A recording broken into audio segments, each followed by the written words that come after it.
Hello, fabulous listeners. Thanks for tuning in to Old Bodies Outside. This is your host, Brian Peterson.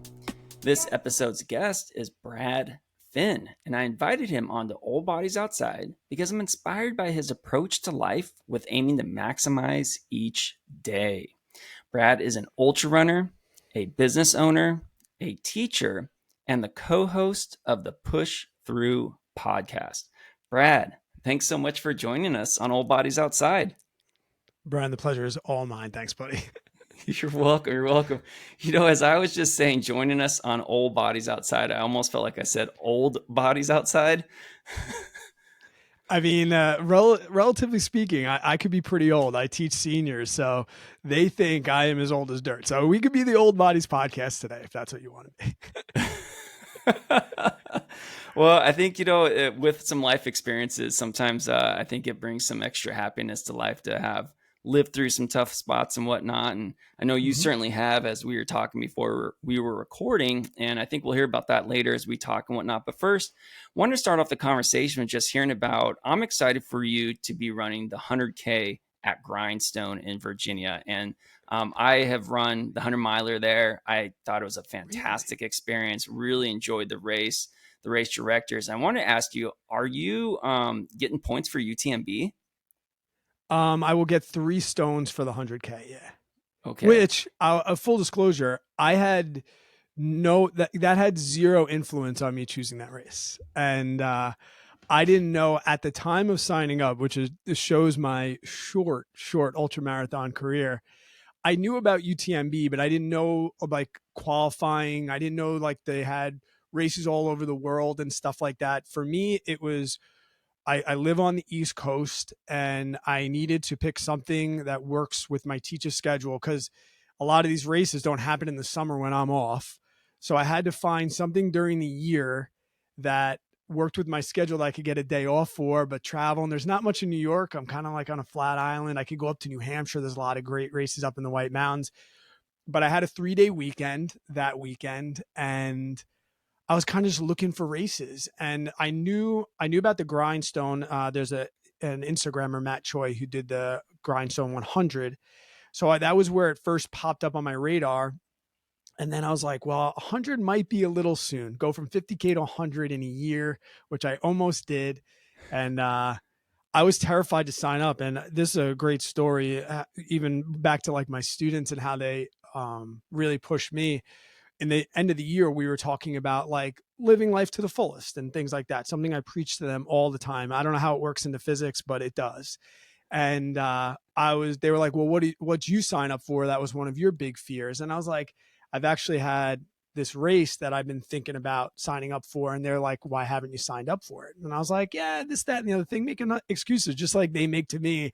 And I called them out on. And I had one student stay after class, and he was like, Finn, I really need to know, like, what's the big deal? Like, what is worst case scenario? And he's like, I know you thought about it. I was like, I guess failure. And he's like, so not running a race and finishing it is the worst case scenario for something that's a dream of yours and a bucket list item. And you're like, that's the message. And I was like, I think this kid just got me. And I literally went home that day and said to my wife, I was like, I got to sign up for this race. The worst that can happen is I'm going to fail. The best that can happen is I'm going to experience a journey leading up to that race that, cause I've never ran a race with more than like 3,000 feet in it, and I thought about that and living on Long Island. And I was like, all the excuses we can make. And I signed up, and I've been very, very terrified in a great way. I'm actually 8 weeks out now, and I'm starting to build a confidence with my training where I think I said for the first time to my wife the other day, like, I think I'm going to be okay for Grindstone. I think I'm going to be okay, but still terrified. Yeah, I love that story in that there's something about going after something that is intimidating like that, where we're possibly scared of failure.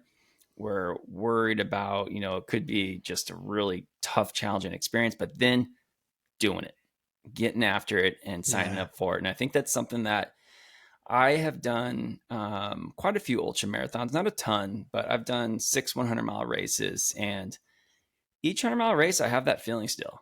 I have it still. I have it Good. walking up to the start line, and Good. I'm starting to feel that way too. So I'm doing Run Rabbit Run on September 15th, and I had a strong 2 hour training run yesterday. And I woke up this morning. Usually on Sundays I do have a strong training run. I've been doing a lot of 2 hour runs on Sundays, and then on Monday my legs are just dead, and I barely put a jog together. And today I did a little bit more than just jog. I wasn't like going fast by any means, but I wasn't like really, really slow like I usually am on Mondays. And so I was like, okay, I think I'm going to be okay. Run, rabbit, run. And so like, I still get the same way, Brad. Yeah, that's great to hear because that's the feeling that I never ever want to lose. And so I take rest days on Mondays today, and I hate my Garmin when it's like, "Nah, dude, your recovery is good. Like Yeah. you did your easy run easy. You know, you're good to run." And I'm like, "No, Garmin, I want to take a rest day." So are you But going to no, be yeah, it's driving? go ahead. Are you going to be driving down to Grindstone, or are you going to be flying down there?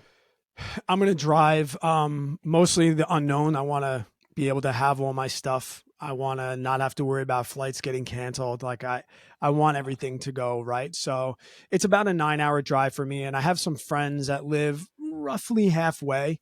So what might happen, I think, logistically, is I might like after Thursday work, depending on New York City traffic, I might just try and shoot down and drive till like midnight on Thursday, stay at my buddies, and then get down there early Friday morning, I think. But yeah, I'm gonna drive, and my wife has already told me she'll drive home. Nice, nice. And is the race for the 100K, does it start later in the day, like the 100 miler? It starts at 6:30 in the morning, so I don't know when the 100 Oh, miler actually starts. And it's been hard to find research on the race because they changed the course when UTMB picked it up. right. So one of the things that's been hard for me, I've never raced a race even through Ironman. So whenever I always like to get on that course, you know, and this it's been really stressful because usually you can like Google what's the course like, or what's this, or how technical, or find somebody with videos that did the race previously.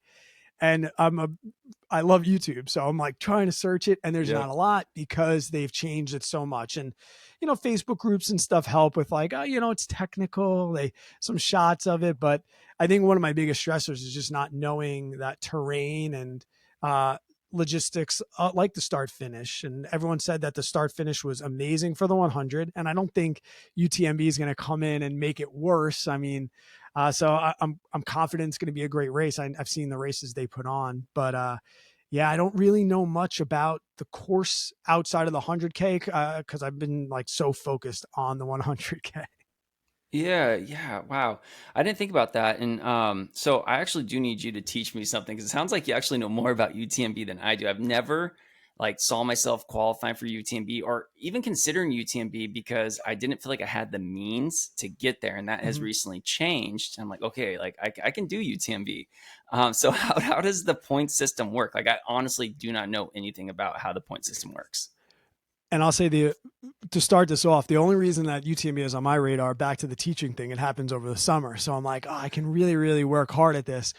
And I've seen memes where like even UTMB doesn't even know how to get into UTMB. But here's here's what here's what I've come to learn, and people can correct us and help us out with it. But so they have stones, and those are lotto tickets. And depending on what race you do and what distance you do, you get different stones for different races. So for the 100K, I'm going to get 3 stones. For the 100 miler, they get 4 stones. And then another UTMB race to compare, I'm doing the Canyons in April, which last year was a world major for them. So the stones were doubled. So I think the 100 mile guys got 8 stones instead of 4. Now, right now, that's listed as not a 100. They don't even know what's going on. But I'm trying to accumulate as many stones as I can. And the stone, you have to have stones in the highest distance you want to do. So if I just did this 100K, I wouldn't be able to enter the lotto for the 100-mile UTMB. But with canyons, I'll have them. I'll have enough of those and I'll have that 100-mile distance where I can put in for the full one. And I was actually talking to a guest that you had, Andy Glaze, the other day, and I was like, you have 2 years before those stones expire. Do I, save up for 2 years and try and get like 15, 20 stones to get in? And he was like, when I have a stone, I put in for the lotto. He's like, I'm not pushing anything off till tomorrow.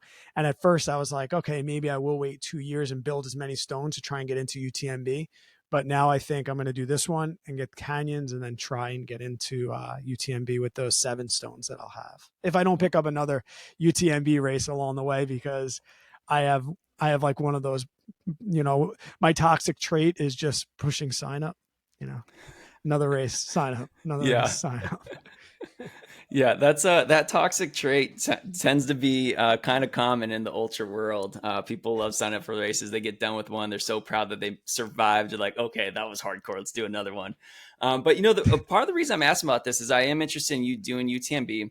On the other end, my wife is starting to. She's gotten the ultra running bug, and part of that was we went to watch Hard Rock this year, and I had the honor and pleasure of pacing a buddy for the last 18 miles of it, and that community just really, like, my wife got attacked or attached to that community. She loved it. She loved it. She loved it. So she is like, oh my gosh, like, she's like, I don't think I can do Hard Rock without living in Colorado, but for some reason she's like, I can do UTMB though. And I'm like, okay, that makes sense, but let's do it. So she wants to do, yeah, why not? Right. So she wants to Yeah. do a 50 miler this kind of, or in 2025 in early spring, do another 50 miler in the summer, and then do Grindstone in September, Grindstone 100 that is, and get her stones there, and then put in for UTMB. And so I'm going to probably do the same thing as her, do those races, do Grindstone 100, and then put in for UTMB, and I guess follow the advice of Andy Glaze and see what happens.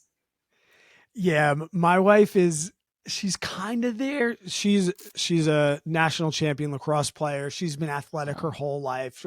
CrossFit Games regional qualifier, but like there's this weird like non-competitive side of her where like she's okay with doing one marathon every couple of years. She's like, "Man, I'll do it." And I'm like, "You don't want to do something else? What's next?" And she doesn't have that what's next mentality, but watching me do these races now, she's definitely caught a bug. When we did the New York City Marathon 2 years ago, she's like, I'll never do another marathon again. It's not for me. And she's signed up for 250K trail runs this year. And I'm like, okay. Cool. And the one thing she said about they have just like in Chamonix, France, they just have like just the marathon, like the UTMB marathon. And she's like, I will put in for the lotto for just that marathon. But I don't see her ever. Then again, I never thought she'd sign up for a 50K, and she continues to surprise me. But I would love to be able to do that stuff with her. But she has to she has to catch the real bug. She's almost there. She's like in a room with a bunch of sick people. She just needs to catch the bug now. Nice, nice. Yeah, we my wife was out with me yesterday doing a 2 hour run. We didn't run together, but we were out there doing that together, and we shared that together, and came home and made pancakes. And I mean, we were up early yesterday. We got out run about 6 a.m. We were back home by 8:30 or so, and had a great day doing that.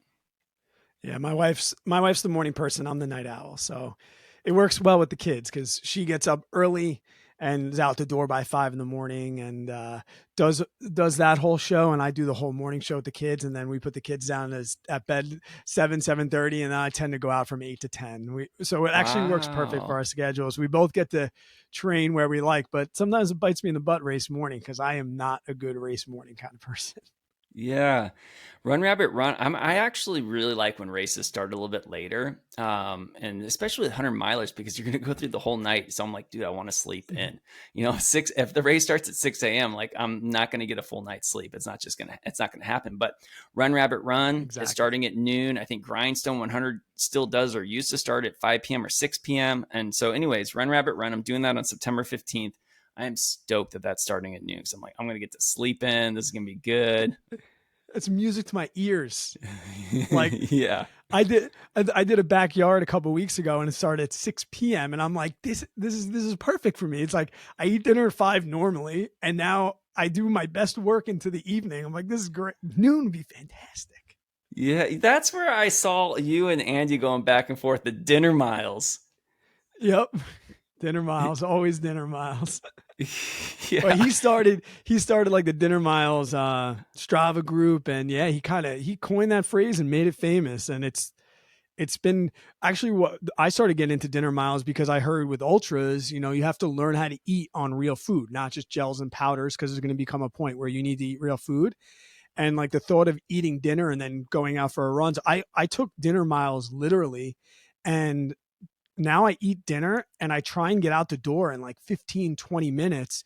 And it's actually helped me in more than one way. It helps me from overeating at dinner because I love Uh-huh. to eat. And when we're running, we could love to eat. And a lot of times, you eat and then I'm on the couch and one thing. But now I eat just the proper amount, almost like I'm in an aid station. And my wife knows we're going to eat. I'm going to get out the door. And in the beginning, it was tough. It was hard to like eat real food and then run. And the dinner miles have helped. And now the other day on Saturday I PR'd my 10K by accident in a 9 mile run right after Nice. dinner. And I'm like, at the end of a high volume week for me, relatively speaking, and I'm like, these dinner miles starting to really really work out for me. And now that I can run on a full stomach, I'm like excited because I have late race stomach issues with hunger and things like that. And Andy's dinner miles, when you take them literally and you actually try and like eat real food and then run, that's like, I think, the behind the scenes behind the meme of dinner miles that have really actually helped me. That's cool. That's cool. I like that you said that with the dinner miles, it actually prevents you from kind of having a lazy night and then sitting around and probably eating a ton of dessert or whatever, right? And you're going back out your night because I also so I run in the mornings, and then if I'm going to do a double day, I'll do run in the morning and try to do a 30-minute at lunch or a 30-minute post work before dinner. But then dinner, it's like it's on. I'm eating a ton. I end up like getting lazy and overeating and whatnot. And I mean, whatever. Who cares about overeating? For me, I'm a skinny runner, but I think like in terms of like having daily healthy habits is what I was focusing on with that comment. Yeah, I mean, fitness helps us eat cleaner all the time anyway. But I think, yeah, as far as volume, and I've lost a ton of weight over the last year finding this and coming off alcohol and things like that. So I've always been like a big boy. I've always been able to eat. I'm at 185 pounds. I haven't been 185 pounds probably since high school, maybe freshman year of college. Wow. So now I'm balancing like all of this energy being used and not like, I never got into running to lose weight. And to be honest, people are like, Brad, why didn't you take before and after pictures? Like that would have been great content. I'm like, I never thought there'd be an after. I always thought I ran fat. Thought I was going to run heavy my whole life. I never thought that I would work out and I would lose some weight. And now I'm like, do I need to worry about calories in, calories out? But now I just eat according to feel, and Yeah. I eat according to like, oh, that was enough food to get me out on a run where I'm not going to be hungry. And now I just try and keep a steady state of like just not being hungry and always being ready to exercise if I need to. And I found that to be like the perfect calorie in, calorie out for me. It's been nice. Yeah, it's nice to get to that point where you can function off of feel. And so Yeah. like I went through a long phase of quantifying everything with my runs, and that's how I Mhm. learned about myself. I mean, I think that's a really healthy phase, especially like if you're getting into ultra running and you're learning about your pace, the amount of miles you do, elevation gain, all that stuff. But it's nice when stuff starts getting to the point of where you can go off of feel because you've gone through so many personal investigations. You know how your body reacts to stuff, and I think that's where you're really getting to a good place with some of the running stuff. Yeah, I'm a low heart rate trainer. I love it. And I like Yeah. to, back to running with my wife, when we do run together, I like to like show off that I can pin my heart rate pretty much to 1 to 3 beats per minute at any time on a run. And that took a long, and she's like, how do you know that? And it's kind of nice when, you said you can go on feel. I remember the early days, like I'm just looking at my watch, low heart rate, low heart rate. But now I know, I'm at 135, I'm pushing 145, or wow, I don't feel good, I must be at 165, and it really is nice. It takes the tech is great. The tech is great, but those days where you go out without your Garmin or things like that, and or you can just enjoy yourself, it takes a level of stress out of the running that's supposed to be stress free. Yeah, yeah, and I think that with these longer ultra marathons, being able to understand that about yourself, like when you're starting to get anaerobic and whatnot, and you're like, okay, like I'm getting anaerobic at way too early of a mile in this race. Like I know to Yeah. back it off. Like I know I'm pushing a little too hard right now. I know what that feels like. That stuff's all really healthy.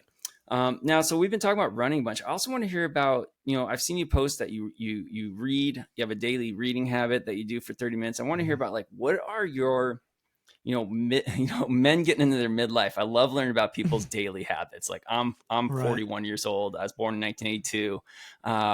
I love hearing about people's daily habits. I know Andy Glaze practices a lot of cool habits, and so I was curious, if you don't mind me asking you, what are kind of your daily habits that really keep you functioning and really happy at an optimal level? Have you ever read Atomic Habits? It's a very popular book, like a I self-help have book. not. You should, but he I'll talks write in it down. Yeah. there he talks in there a lot about like identity changes as opposed to like goals and habit forming. And he talks in one part that really struck me. He was like, I was never a writer. He's like, my teachers would never say I was a writer. I had to become a writer. And if I continued to say like, and I'm not good at math. I'm not a good reader. I don't remember people's names well. Like that becomes an identity. And for me, reading was it. I'm a physics major. I was a math and science person my whole life. The same thing, like, oh, we're either math or science, or we're into the humanities of English and social studies. So I always was like, I'm not a reader.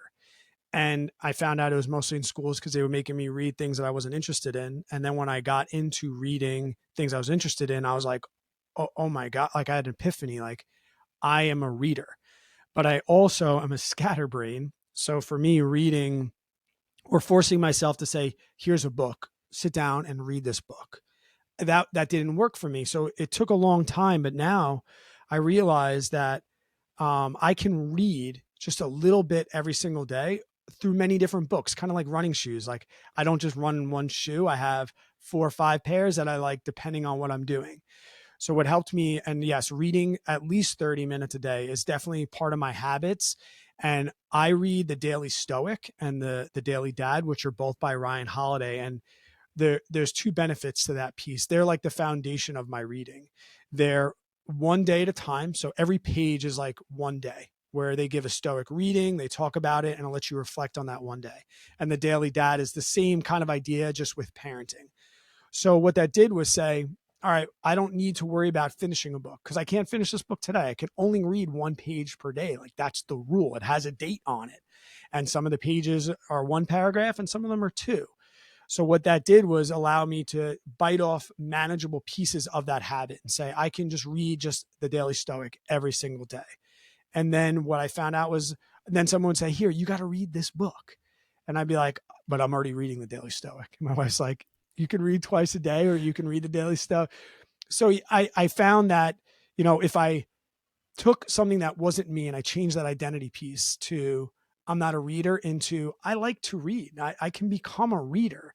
And I just, once I got into that, and maybe it is the Daily Stoic piece that makes it a habit and makes me love it because it really grounds me and it brings me back to zero. It talks about the virtues and something I want to be virtuous. And I found that when I didn't get that in every day, not to say I lost my way, but I definitely needed that peace and quiet. And it started at 10 minutes per day. It started at 15 minutes per day. And it just built over time. And now I find myself needing to just read and then wait till my wife is like, hey, I need a hand with something. Or, and that's what's ended my reading now. So that's one major habit for me that's just helped. I'm all the cliche things. I like to make my bed and start, with an easy task. I like to knock things off. But as far as like other daily habits, I really try and reflect on reading. And I also try and reflect on journaling as well. I like to put thoughts on paper. I kind of started my YouTube channels and my platforms to document everything. I lost my parents very young, and there's so many things I wish I could ask them now, or what I'm curious about what they're doing. So, like, a lot of the things I do, even with the running thing on Instagram, like if something were to happen to me, I want my kids to grow up when they're a little bit older and be like, oh wow, he was doing that, or he was reading and he was writing. And the same thing with the journaling. I felt the pressure of like needing to, I had one of those like 5x8 books, and I felt like the pressure to like write a whole page out. And that wasn't enough. So I got myself a journal. I think it's called like a line a day, or something like that, like a line a day. I made a reel about it that I could share with you, but it was like just one paragraph. Like take the highlights from today, and in that page on the book is today, and then a space for the next 5 years. So the book is a 5-year process where actually you get through, you start at the end and then you work your way back. And then next year I'll read last year's today, and then I'll continue to do that. And what it did was say, I don't need to worry about writing these grand things. I just need to come up with a couple highlights. I try and think about something that happened between my wife and I, who's my number one, my kids, number two, and then maybe something that happened to me, a great run or something like that. And that journaling pushed me to like really live each day for the best, because there were some days where I was getting to my journal entry at the end of the day in that book, and I'm like, damn it, I didn't do not even like anything epic or cool, but like I don't have anything to write down. And those were the days where like, I got to go out for a run, or I got to go fix my flat tire on my bike I've been pushing off. Like I got to do something so that when I get back to this day in a year or 2 years or 5 years, I'm not like, wow, July 21st, I really wasted that day and just sat on the couch. And some days I'm like, I wasted today. It was after 60K. I needed to just sit on the couch and do nothing today. But I think reading and journaling changed my life. And then, just trying to really, really focus day by day. I don't know if that's a daily habit, but I think a lot of the times we focus on the good in life only when bad things happen, where it's more important to me to think about the good in life when things are going good as well, to really stop, look around, and take perspective on how blessed we really are. Yeah. Well, that was a really fascinating explanation, and I wrote down Atomic Habits, and with the journaling, that I really liked how, and with reading the Daily Stoic, it's these manageable, digestible things that you're doing. It's Yeah. not Mm-hmm. you're overdoing it. But I loved with the journaling too. So you get to see what you wrote on that day the previous year, and if you're 5 years, last 4 years, right? Right. So it's That's not like a really traditional cool. journal where you'd have to like go back. Like, right, you'd get through the journal and you made yourself like a little book. This book, after a year, goes back to the first page, January Yeah. 1st, and there's another little gap right there. So, yeah, you read your paragraph from last year, and then what you're writing now is literally right below that. So, you're going to get a catalog of that day on the same page over 5 years' time, which I I look forward to, and I'm like, wow, things, because when I do go back, I've been journaling for years sporadically. The every single day has been going on for about 9 or 10 months, but I have a separate journal where I write every 6 months. So on January 1st and then on June 30th, I'll write, and that gives me like a 6 month zoom out perspective. And I love, and this was a great year to go back and do that, because I have made so much personal growth in the last 6 months. And when I did that January 1st journal entry, I was like, I set my goals really, really high. And when I read them on June 30th, I'm like, wow, I am actually right on path for some of these goals that are impossible. I like to set goals that I say to myself, I have no shot, because those are the greatest ones to achieve. And they're also the greatest ones to fail, because the journey is just so sick to get there. Yeah. And I'm like, wow, man, I'm good. So now I'm thinking about doing another one to zoom out and just on January 1st, just write like a really long year summary. And Yeah. I can go down around. Yeah, you find them, but it does start. Smarts with manageable pieces. I never thought have 4 different journals for 4 different timelines the first day I started writing, but you learn to love, just like running. You don't go out and run a 50 your first day. You go out and run a half a mile, and you run a mile, and then you run 7 miles in a week, etc. Yeah. Well, I love how these things they help with daily attitude and perspective. Your journaling has this accountability to it, to almost like be like in the day. Mm-hmm. And I think there is a level of stress associated for me when I start looking too much into the future. I start stressing about future things that have not happened. And I'm stressing about events that have not happened. And so I think with the journaling, the daily stuff, and the accountability behind it, it really keeps you in the day, in the moment, which, man, like it really is day to day. We don't know what's going to happen the next day. And I think that that's something that's really healthy. So what's the name of that journal that you're using? That's the day to day one. I think it's called a line a day. I A think line that's a what's day. Okay. called. Yeah, I'll look it up and I'll send it to you. But Yeah. Messages. yeah. Yeah. And to your other point, the Stoics remind us today is all the days. And Yeah. that's something that's reiterated in that book a lot. Today is all the days. Tomorrow is there, but tomorrow is really today. And Hmm. also today is a sum of all the days we've had. So if you think about it in like that weird perspective of, yeah, today is all the days. It's all that matters. the tomorrow is today, and all the days are the sum of today. And yeah, it's that one line alone. It's incredible. I'm not. It's cliche when I say it, but I tell you this from the bottom of my heart. Like, I am so blessed. And I've gotten to do things, and I get to do things that my friends, peers, family, they never would have got to do, you know? And granted, I worked my ass off to get the things that I did. And I'm working my butt off right now through running and sobriety and parenting and having a job and businesses. Like, I work my butt off for those things, but you know, I love today. I this conversation with you, I think we booked it maybe like 3 weeks ago, and I've been looking forward to this day because you know these short form conversations and these relationships that we build, like you never think that they're going to happen, and they happen with a simple DM, and you know those are the things that are like, oh, and I'm going to remember today now for the next 5 years because it's going to at least be part of that journal, you know. And even if me and you haven't spoken that frequently, at least I know a year from now I'm probably going to shoot you a line and say, hey, it's been a year since we recorded that podcast. How the hell you been, bud? You know, at Yeah. least it sparks those things. Or in my journal, my friend's anniversary, I'll write them in there. And I'm one of those people that you're going to get a text from me like, hey, happy anniversary. And they're like, how the F do you remember that it's my anniversary? And it's like, because I reflect on all of those things. Or like, I'll say to my neighbor, like, G rode a two-wheeler for the first time today, last year. And he's going to be like, you know the exact day my daughter rode her two-wheeler? And it's like, I was there. That was a big deal for me, you know? Like, my buddy's kid jumped in the pool the other day for the first time. I put that in my journal. Like, got to see him jump in the pool and the look on Yeah. his face when he came out. And like, that's somebody else's kid, but like in the moment, that was a highlight for me. And without journaling, those little things, they dwindle away. Like Uh-huh. Right. and there's some things you can't change. Like we didn't have video back when my mom passed, but like we slowly start to forget her voice. And it's like with journaling, we can at least put on paper so that that those small things, they stay so prevalent in our lives. And yeah, that's the best part about journaling. It really is.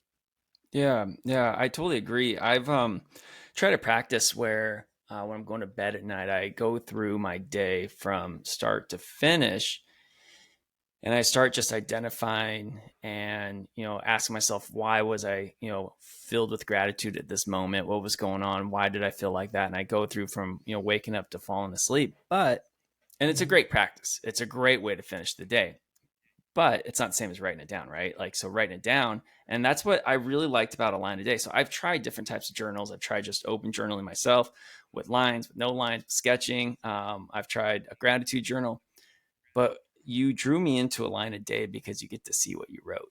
I really liked that a Yeah. lot. And I think that like it is really cool to be able to just reflect on those moments, like, seeing your neighbor kid jump in the pool and seeing the awe on his face, and you got this, you're in a sense of wonder.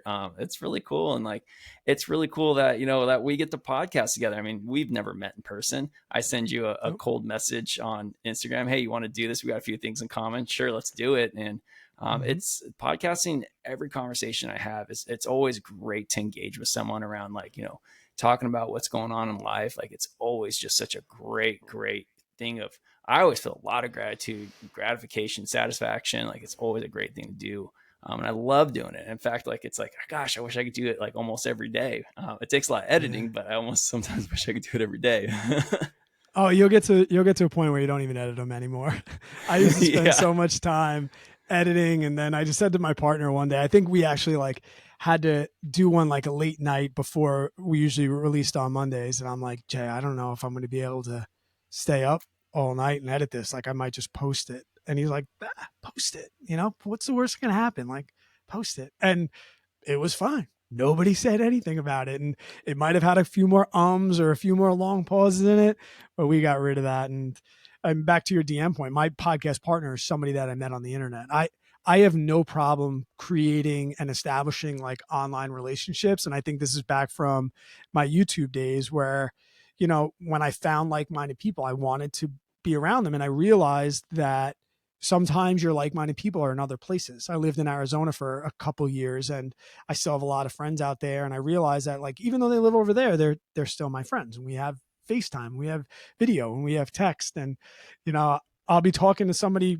I've probably 10 or 12 DM relationships with people, and I have no problem with that because it's kind of nice that I don't have to like commit too much of myself to them, but they're also like right there for me when I need, and I'm there for them when they need. And it's kind of nice. I don't mind it at all. And I looked up that, I looked up the title, the exact title of that book for you. It's just called One Line a Day. That's it. One line a Okay, day. one line a day. It's right Um, now on Amazon for $15. okay, perfect. Well, I love what you brought up about community. And community is something that is, you've spoken a bunch about it on your Instagram. And it Mm-hmm. sounds like you have found communities around a lot of things you do. You just mentioned, podcasting, keeping in touch with friends through, say, FaceTime and whatnot. I think you've found a lot of Mm-hmm. great um, just strength and support in community. I think that for me, the older I've gotten and really transitioned into midlife, I think I'm there. The more that I have a humility towards like just kind of moving through each day. And it's like, I do need the support. I do need the community versus like before when I was younger, it's like, no, I don't need it. I can do it myself.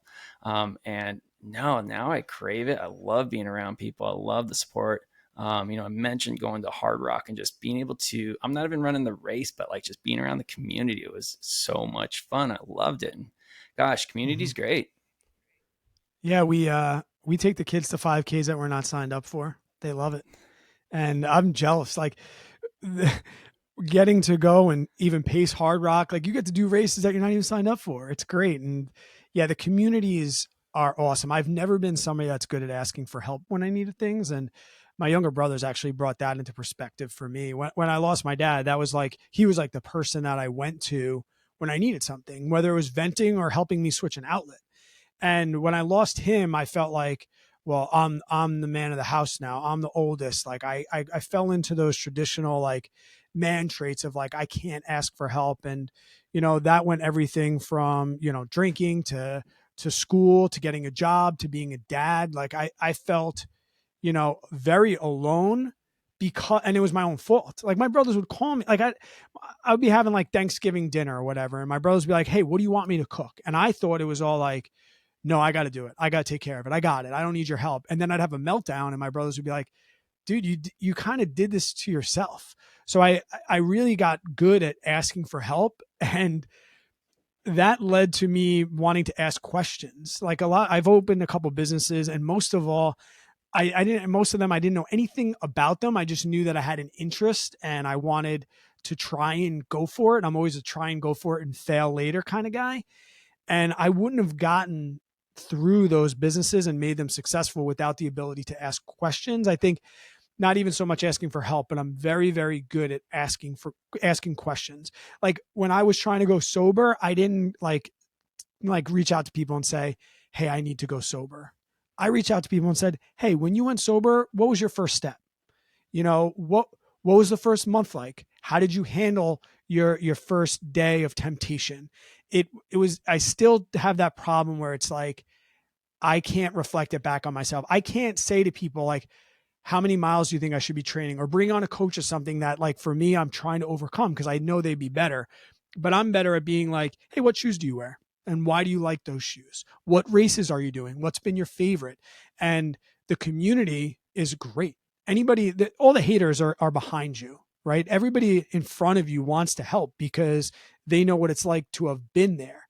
So as I meet people and as I build the community that I've had, I'm finding out that now I'm able to pay that forward and help other people. I never would have been able to give anybody opinions on 50Ks or like different running shoes or poles or any of that. But it was only because I built a community and asked questions by other people and was a little bit vulnerable enough to do so that now I'm able to pay that forward. And that's the real reason I keep asking, because I'm afraid that someday somebody's going to ask me something and I'm not going to know the answer. And I want to be able to be that lifeline for them, just like others were for me. Yeah, I like that payment forward. Have you ever heard of the runner Don Reichelt? Of course. Of course. Okay. Of I like course, how a little he, bit of a fanboy him. I'm a fanboy on him with the Speedland side of things, but yeah, no, I, I love everything from his little town in Colorado all the way to what an epic athlete he is. yeah, Fair Play, Colorado. My wife and I got married just about a year ago. Today is July 31st. We got married on August 6th, and we I'll honeymooned write that in down. his little town so we can go trail running in Oh Fair Play, yeah, like Colorado. he. I mean, even that deck. I'm sure you've seen it if you know who he is. That deck that he has with the sauna on it, and he's like posting these views of the mountains and yeah, no, I've had a few conversations. Actually, the only conversations I've had with him were like, "Hey, how's that gnarly nutrition going for you?" Or, Hmm. "Hey, Hmm. have you found that sometimes the Speedlands are doing this to you?" Or, "Did you wear the Speedland carbon plates for that race?" So back to that question piece, and Yeah. some people are so big that they're so busy that they can't get back to you, and it's not personal, that's business. But like he's done a very good job, even if it's a couple of days later, to be like, "Hey man, yeah, I wore the carbon and I took the plate out. I've experimented," or "Yeah, I'm okay with that sugar." He's very very good like that, and those are really all I need from people to be able to help me out, and then I can do the same for them. Yeah, no, and that's exactly why I brought up Don. Like, so I did have the honor of having Don on the podcast, but we finished off the podcast with like he was like, "Hey Brian, anytime you need advice or suggestions on something, just message me." And then he just opened it up to the whole listening audience. He's like, "Hey, anyone that's listening out there, if you want some running advice, hit me up. I love helping people. I love talking about running." And so I was like, "Hey Don, like you're gonna be hearing from me. I'm running, as I mentioned, Run Rabbit Run. He's run that before, so I'm gonna be going over." Kind of crew logistics with him, ask some questions about that, ask some questions about drop bags and whatnot. And so probably be starting to message him, I don't know, about 5 weeks or so as the race approaches. Yeah, I can second that. I didn't hear that part of the podcast. I did listen to pieces of it, but I didn't hear him say that. But I can second the fact that if you reach out to him, there's a pretty good chance. And sometimes on Instagram, there's the received part, or like you have to like approve messages. I'm sure he checks those new ones every once in a while for sure. Yeah, he's a generous guy.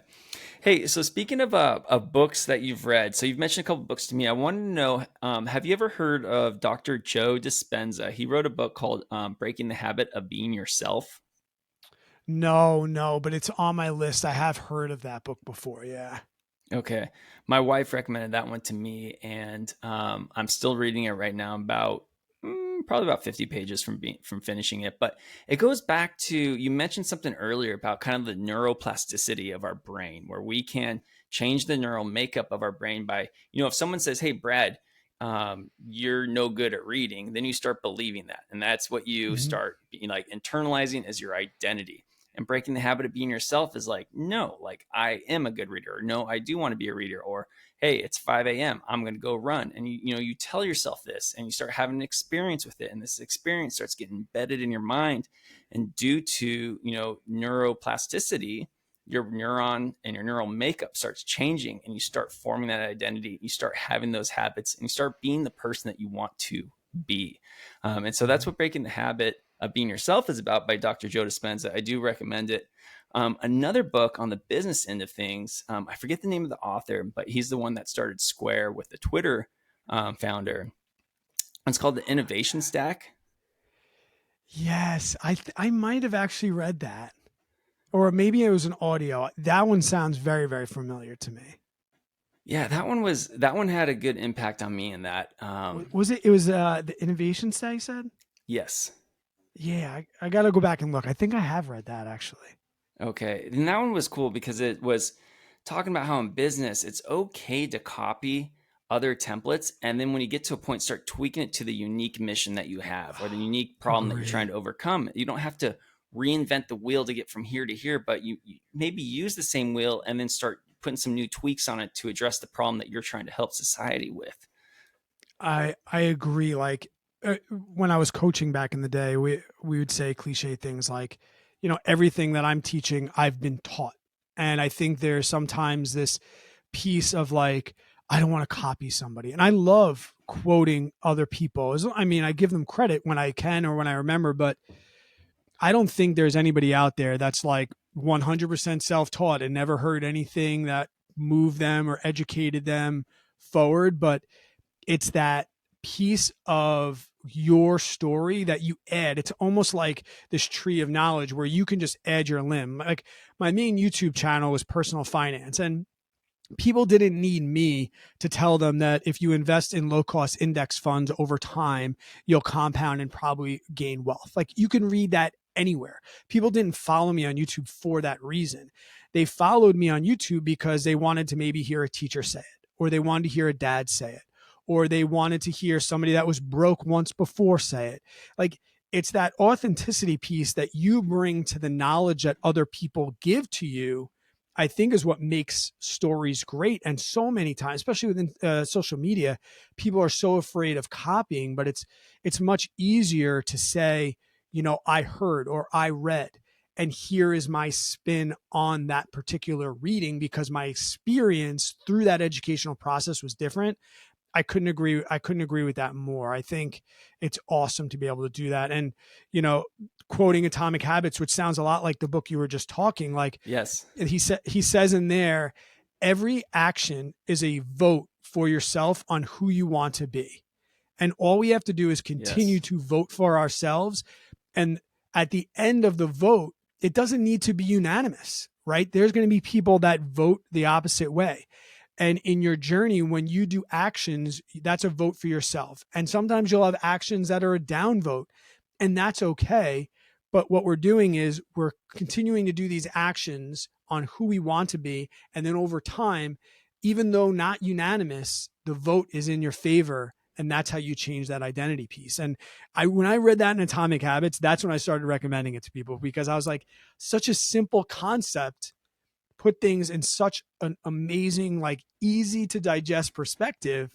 And that's the beauty of like learning from others, but also regurgitating that. I couldn't come up with that on my own, but people need to hear that.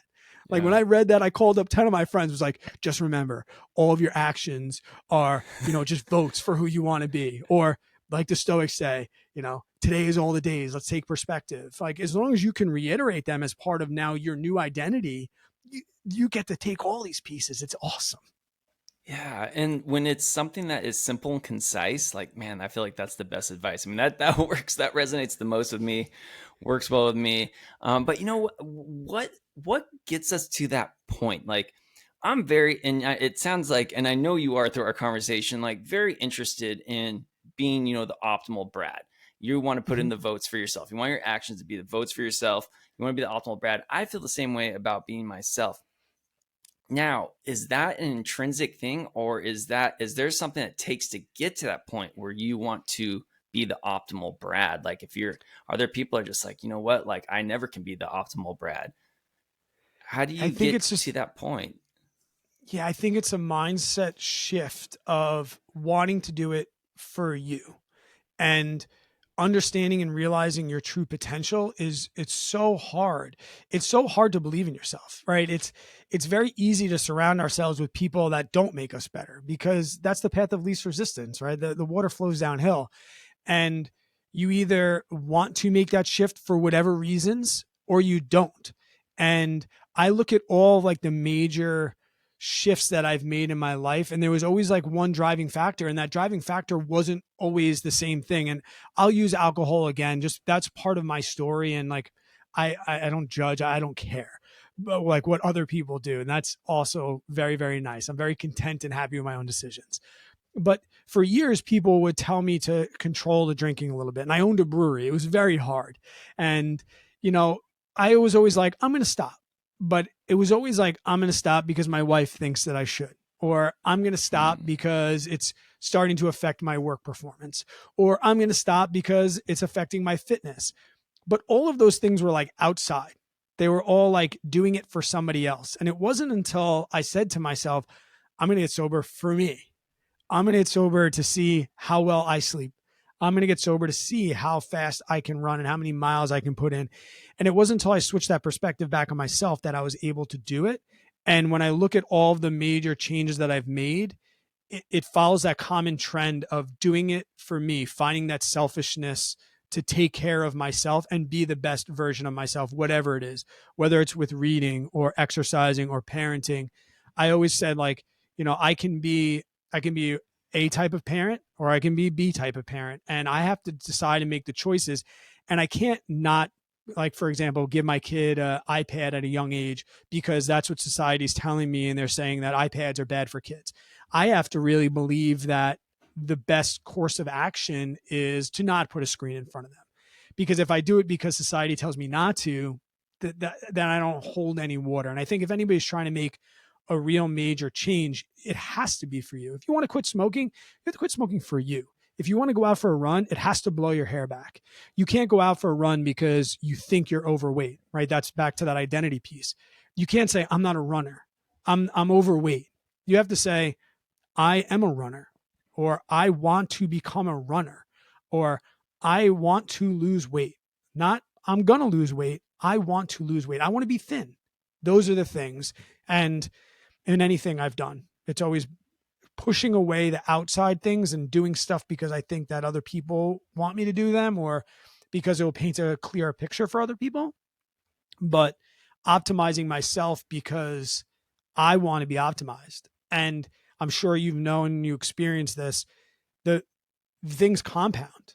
They really, really do. Like the first 5 pounds are great, but then when you stop looking at the scale and people start commenting and you're like, wow, I don't even know how much I weigh, but people are starting to say things. That's when you know you've made like a really, really nice change. Or when you look at a volume week of 30 miles or 50 miles, and now you're doing 30 and 50 miles without even making a plan. It's just part of your daily identity to go out and run for 60 minutes a day. Those things compound. And then you're like, what else can I optimize? I Yeah. optimized fitness. Now can I optimize sleep?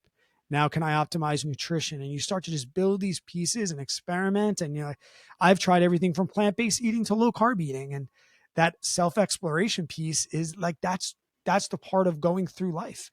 And we can do that today. And we don't have to worry about if I'm plant-based, am I plant-based forever? Like tomorrow doesn't happen. Tomorrow is today. So if you want to be trying to be plant-based today. And if tomorrow you're not, so be it. But Yeah. you'll figure it out when you start doing it for you. Yeah. I like that a lot. And I feel like by doing it for yourself, you're almost putting like a little bit of some belief behind it. And I have found that when I believe, that has a lot more power in it. And so and I think I'm pretty much saying the same thing as you, to tell you the truth. And I'm thinking of, I don't know if you've seen the reel by Anthony Hopkins, where he's like, believe, believe, believe. Then Yes. believe some Yeah. more, believe. And it's like, that this guy's probably worked pretty hard to get to where he is in his acting career. He didn't give up on Yeah. believing on himself. That's probably most actors. But when you start doing it for yourself, you're probably putting a belief system behind it of like, hey, like this is who I am and this is how it's going to be. But now also I was thinking about myself with my habits, and I have found that running actually serves as a catalyst for having almost a higher belief system in myself being healthier. And so I've gone through a transformation since May, and it started with training for Run Rabbit Run. And it started just being like, man, like I really want to do well at Run Rabbit Run. And I want to be really healthy. I want to get better sleep. And so I was drinking like not a ton, but it was a decent amount, like about probably like 4 shots of bourbon a night or so, and to help me fall asleep. And it was like, with training, like that's not the best way to sleep. Like I got to cut that out. And so, you start cutting things out, you start eating healthy, you start looking at all these different things because I'm training for Run Rabbit Run. And so the question for me is going to be, I'm going to do the race mid-September. And right now I found that I am less anxiety and just doing better, daily happiness, everything. And so hopefully this continues on afterwards because I've seen these results. Yeah. I couldn't agree more. Like it's so true that it does bring the catalyst to other things. Oh gosh, it does. And it's just listening to you say that, that's like exactly the life that I'm living. Like I want to be good with the running piece, but it's not always just about the running piece. It's, just like you said, optimizing. It's about just making things a little bit easier on yourself. And bet to the sleep part. Do you wear a Garmin? Like, do you sleep with a Garmin on I don't know. or a Coros or anything like that? I don't Like, know. all right. So like the data nerd in me, like I started tracking like a variable heart rate and resting heart rate over sleep. And when I started lowering the drinking because at first, like I started like, all right, let's go from going through a bottle of Bullet whiskey every 2 days to let's maybe just drink on the weekends. But then I was like making up for the whole week on the weekends. So when I finally like put an axe to it, I saw like on my Garmin graphs of like sleep quality, variable heart rate, resting heart rate, almost to the day, it dropped.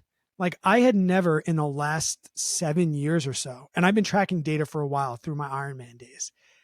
I had never had a resting heart rate below 60 overnight. And it Wow. went to 50 in a month.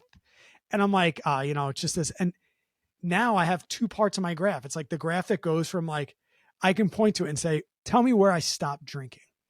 And it wasn't so much like, I'm going to stop drinking because I'm going to stop drinking. But when the data was right in front of me, I was like, okay.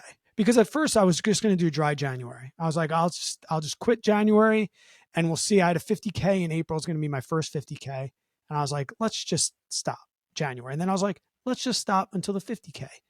And I got to the 50K. And by that point, just like I'd mentioned, when you go out and you start and you look at it every day and then you don't think about it anymore. By the time I got to March, I wasn't even thinking about drinking anymore.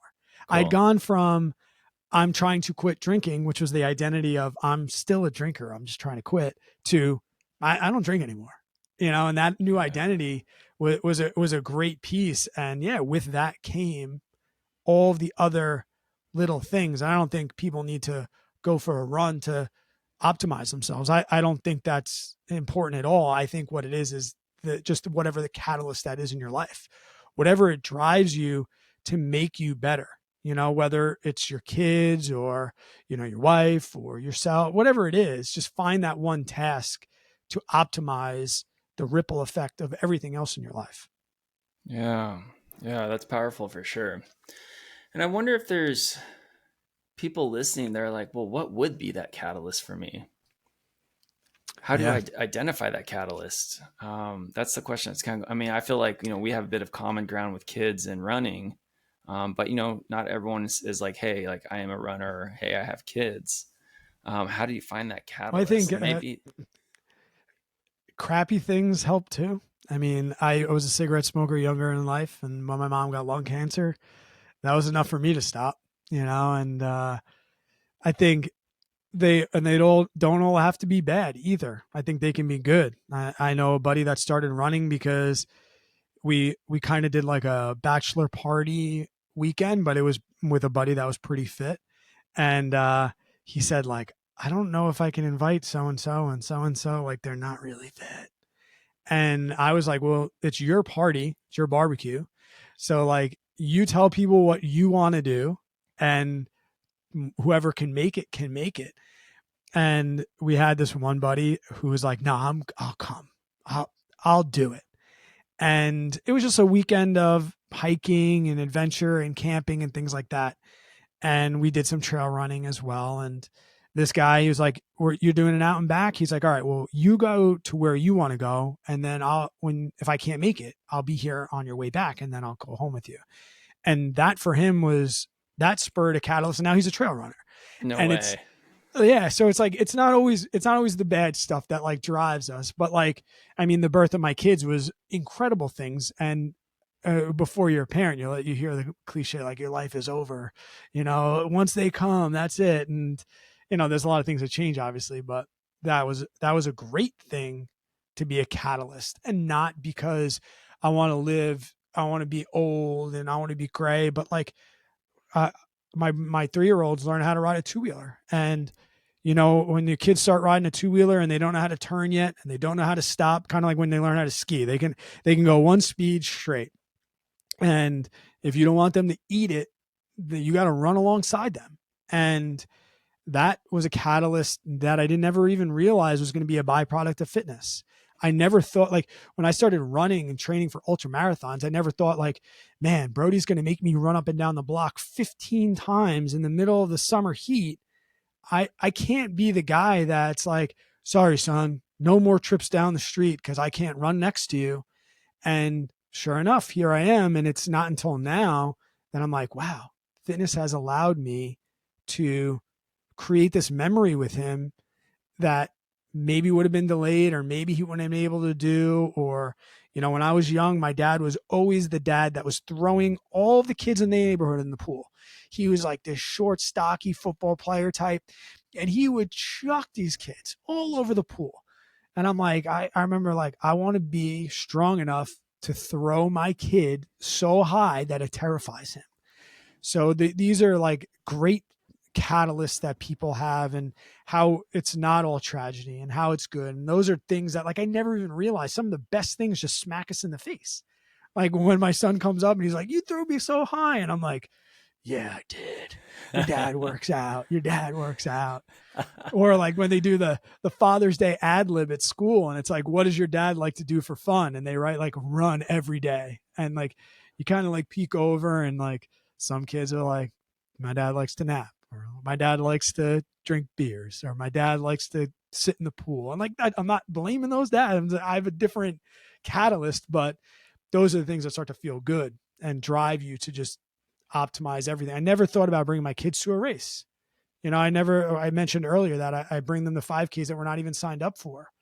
And I didn't Yeah. realize it until we brought them the one we were signed up for, and we realized how much they loved it. Little things like rolling down the hill or giving people high fives. I had probably my most viewed reel is my kids at the start line just giving people high fives, and then hearing them talk about it for weeks. And it goes into all the pieces we talked today. Like, how can like something as like fast walking, right? That's all running is. Something as simple as fast walking just ripples out onto to everything. And I'm mad at myself at 41 years old that I'm just figuring this stuff out now. Yeah. Gosh. There's running has served a really, really valuable thing for me. It's something that is great. And I love that, going out with your kids and bringing them new experiences, going to a 5K that you nor your wife are a part of, and doing something like that. And I think that that's something that's really powerful too, is to have the sight of being like, hey, like we usually stay in these railroad tracks. Let's try Mm-hmm. something outside of it. And that could bring a lot of pleasure. I mean, there could be a little bit of discomfort to maybe step outside that railroad track, but then when you go and you're slapping hands of people finishing the 5K, you're like, Yeah. hey, this experience getting outside the railroad tracks was actually really cool. So I think having that sight too to do that, it's really awesome. Yeah. Yeah. No, we try and get them outside the tracks. We're going taking a trip out to Oregon in 2 weeks or so. And that would be a trip that we've planned trips where my wife was like, we have to make that decision. Do we bring the kids or not? My daughter is 5. My son is 3. He'll be 4 next month. And there's been like the last year or so has been, are they ready? Are they ready to do this? Or are they ready to do that? And last year we spent 3 weeks in Colorado, and it was tough. It was tough on Mm-hmm. them. It was a major everything from different foods to different beds to the altitude to humidity. Everything was different for them. And we're like, should we plan another trip? And we weren't going to plan another long one. We were like, we went too early. We tried, it wasn't ready. And it wasn't until they started saying to us, like, hey, are we going to Colorado again? And I'm like, you want to go to What? Colorado? And like, yeah, that was great. And we're like, what about somewhere new? And we got them into that process of like, show them pictures of Manzanita on the water. And then like, we showed them pictures of the mountains. Like, they don't know places, but they like, what do you want to experience? Do you want to see this? Do you want to see that? And now we're taking them out there, and we're stressed that like we're doing a little bit more with them and going to different places, and we're going to try longer hikes. Like, I kind of know my son at like 1 mile starts to say, hey, my dad, my legs are getting a little tired, or like certain elevation. So I think it is good for them, and I think people should do that, but they should also realize that sometimes it's not going to work out. Like, same with life. Like, perpetual growth is great, but it's not realistic. Part of the journey is getting slapped in the face, and if you're going to try and go outside those lanes, you got to push those limits, and sometimes going to crash and burn. We tried camping, crash and burn. But that doesn't mean we'll never try it again, and we wouldn't know, and we wouldn't know what their limits were if we didn't try and push it, if we stayed in our lane all the time. And I think as a father, that's something that I am definitely trying to do with them, and could get better with, because I'm a homebody. I like my little things, but I don't want to like portray that onto them. Yeah, I think that that's it's a fine line to walk, as you kind of outlined there. There's going to be, blow ups.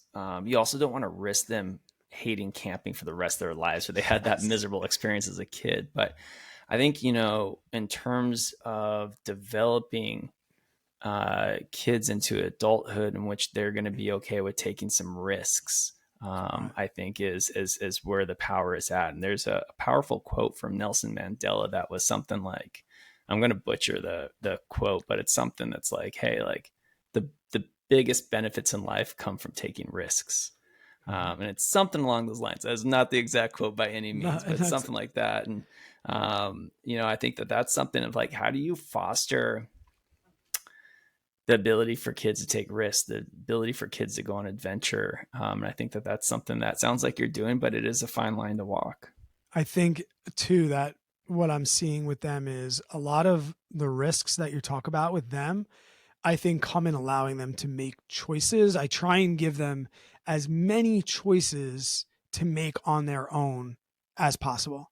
Like from simple things like, do you want a shower or a bath today? You know, Mm, what do you want for lunch? What clothes do you want to pick out and wear today? And I feel like that pushes them to understand risk versus reward. Like, do you want do you want yeah, uh do you want ice cream now, or do you want an ice pop or two ice pops tomorrow?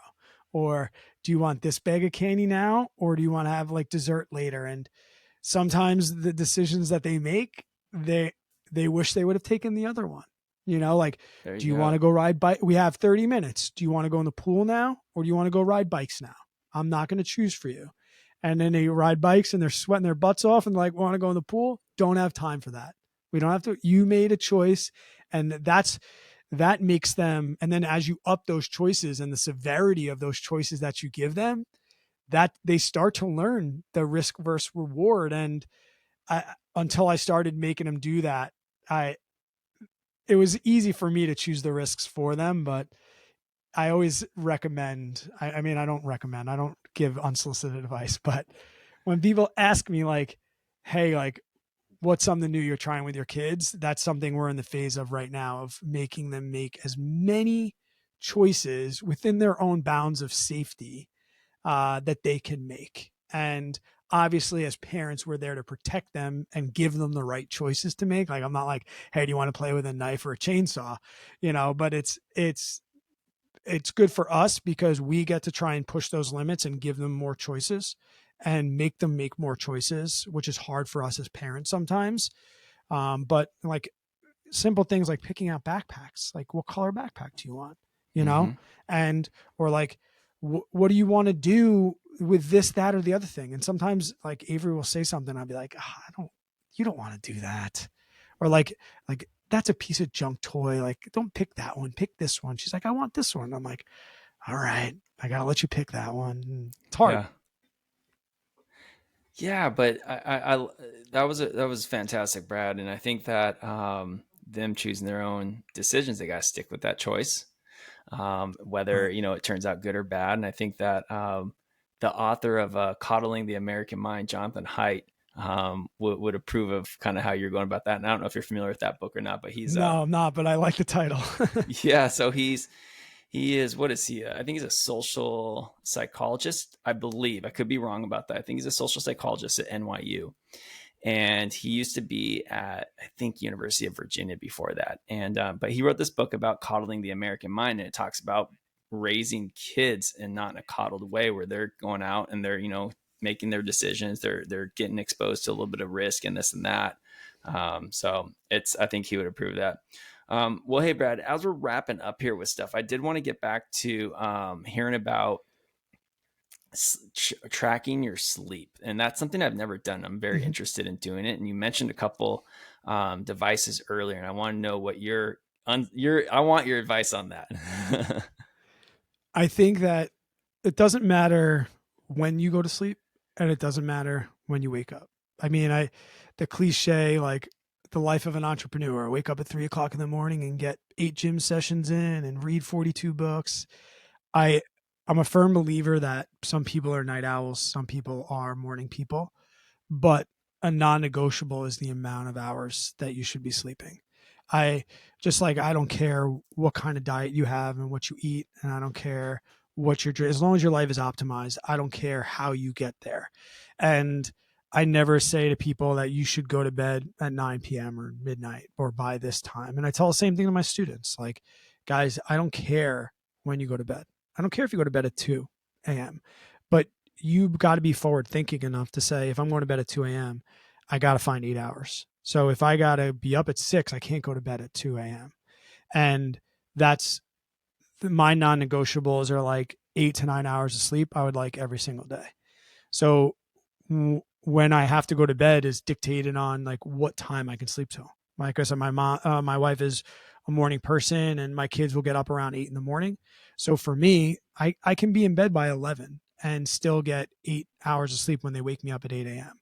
Or even 9 if I'm in bed by 11, which is pretty late for me.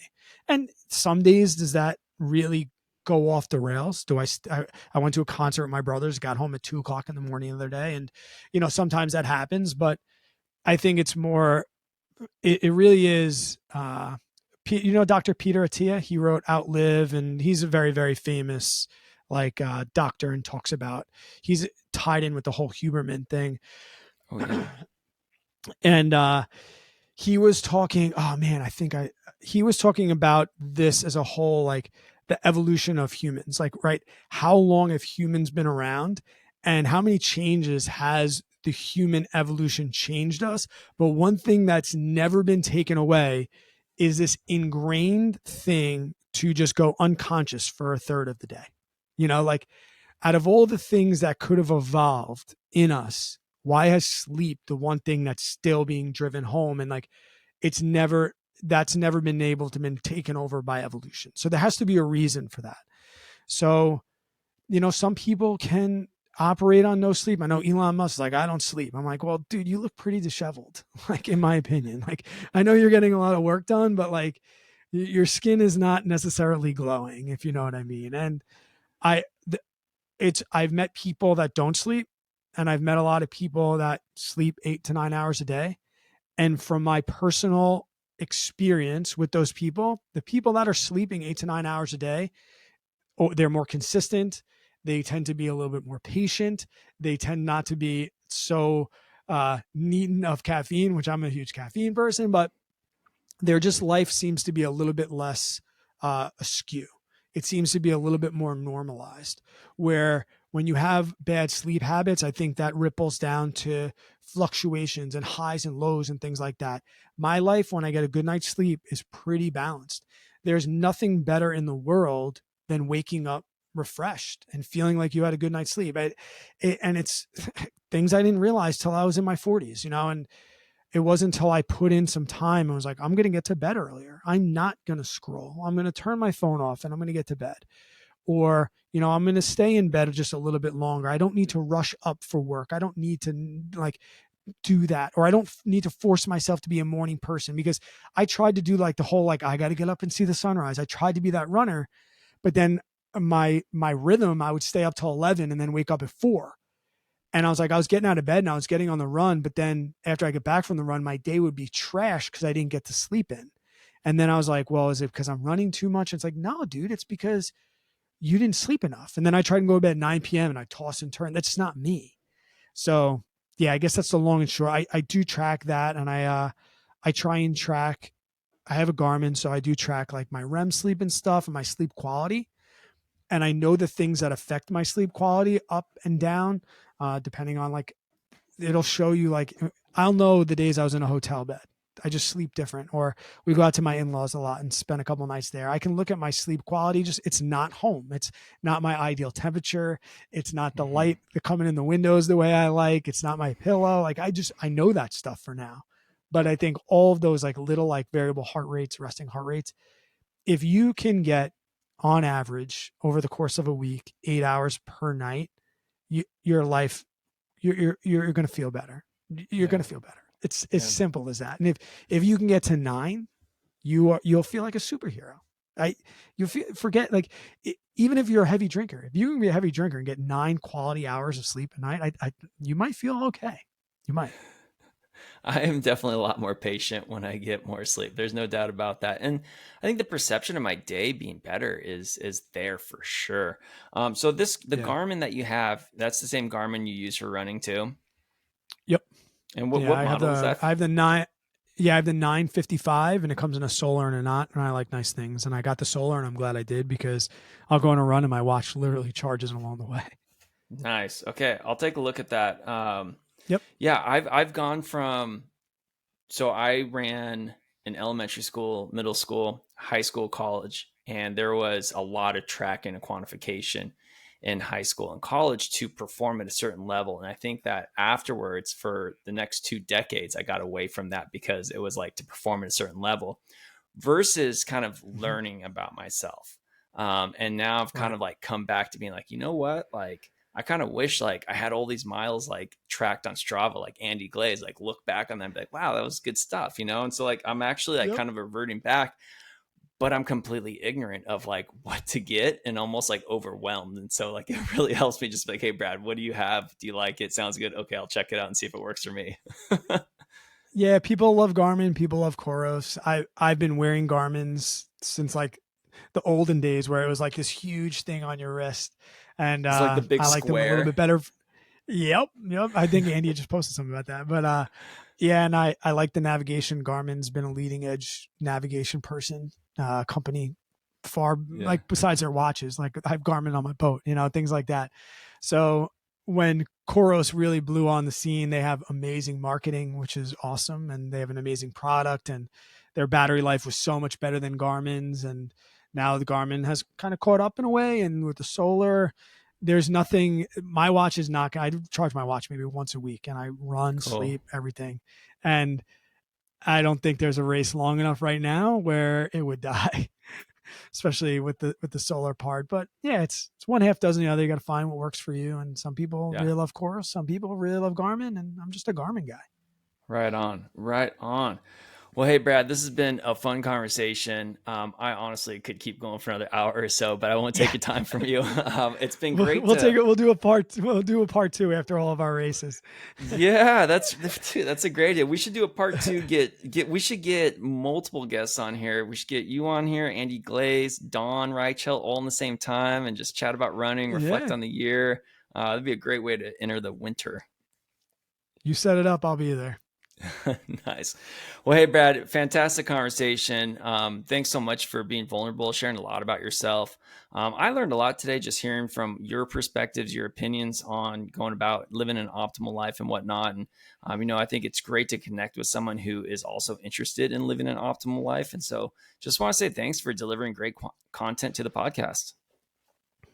And I appreciate you. And like the long form content is incredible, and it's great just to have conversations. I don't think we sit down and have conversations. You ask me if we sit down in a barbecue, this would be weird, but you put a couple of headphones on and a microphone, and we could sit down, the two men, and have a nice long form conversation and learn a lot about each other.